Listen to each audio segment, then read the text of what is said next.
ഇന്നത്തെ വൈകുന്നേരത്തെ എന്റെ ചായ കുടി കണ്ടാലോ? ഞാൻ ചായ ഉണ്ടാക്കാൻ പോയപ്പോഴാണ് എന്റെ മനസ്സിൽ ബ്രെഡ് ടോസ്റ്റ് ഓർമ്മ വന്നത് കേട്ടോ.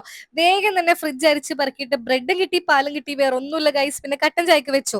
പാനില്ല, ബ്രെഡ് ഇട്ട് കൊടുക്കാറുണ്ട്. ബട്ടർ ഇട്ടാലും നെയ്യ് ഇട്ടാലും ടേസ്റ്റ് ആണ്. അതൊന്നും ഇല്ലാത്തതുകൊണ്ട് ഞാൻ ബ്രെഡ് ഇട്ട് അഡ്ജസ്റ്റ് ചെയ്തു. അതിലേക്ക് പഞ്ചസാര ഇട്ട് കൊടുക്കുന്നുണ്ട്. പഞ്ചസാര ഒന്ന് കാരമലൈസ് ആവുന്നവരെ ജസ്റ്റ് ഒന്ന് തിരിച്ചു മറിച്ചിട്ട് ഇടുക. എന്നിട്ട് പാലൊഴിച്ച് കൊടുക്കുക. അപ്പൊ പാലും പഞ്ചസാരയും കൂടി മിക്സ് ആയിട്ട് നല്ല ഭംഗിയിലിരിക്കും. ഇതാണ് ബ്രെഡ് ടോസ്റ്റ്. അപ്പൊ ടോസ്റ്റ് റെഡിയാണ്. ഇനി ഒന്ന് മിനുക്കപ്പണി എടുക്കാം. തേൻ ഒഴിച്ചു കൊടുക്കുന്നുണ്ട്. പിന്നെ ചോക്ലേറ്റ് സിറപ്പ് ഒഴിച്ചു കൊടുക്കുന്നുണ്ട്. മാർജ് ഫ്രീയിലൊക്കെ അവൈലബിൾ ആണ് കേട്ടോ. ശരിക്കും ഈ ഒരു ടോസ്റ്റ് പുറത്തൊക്കെ കഴിക്കാൻ ഒരുപാട് എക്സ്പെൻസീവ് ആണ് ട്ടോ. നമ്മുടെ വീട്ടിലെ ഐറ്റം വെച്ച് തന്നെ നമുക്ക് ഉണ്ടാക്കാം. ആദ്യം തന്നെ ബട്ടർ നെയ്യൊക്കെ ഇട്ടാൽ കുറച്ച് കൂടുതൽ ടേസ്റ്റ് ആവും കേട്ടോ. സംഭവം എനിക്ക് ഒരുപാട് ഇഷ്ടപ്പെട്ടു. നമുക്ക് ഈസി ആയിട്ട് നമുക്ക് പിള്ളേർക്കൊക്കെ ഉണ്ടാക്കി കൊടുക്കാൻ പറ്റിയ ഒരു ഐറ്റം ആണ്. പിന്നെ ഞാൻ ചായ കുടിക്കുകയാണ്. അതിന്റെ കൂടെ ചോക്ലേറ്റ് സിറപ്പും കൂടി ഞാനൊന്ന് കൈവച്ച് നക്കി കഴിക്കുന്നുണ്ട് ഗൈസ്. എനിക്ക് ഇതൊക്കെ ഭയങ്കര ഇഷ്ടമാണ് കേട്ടോ.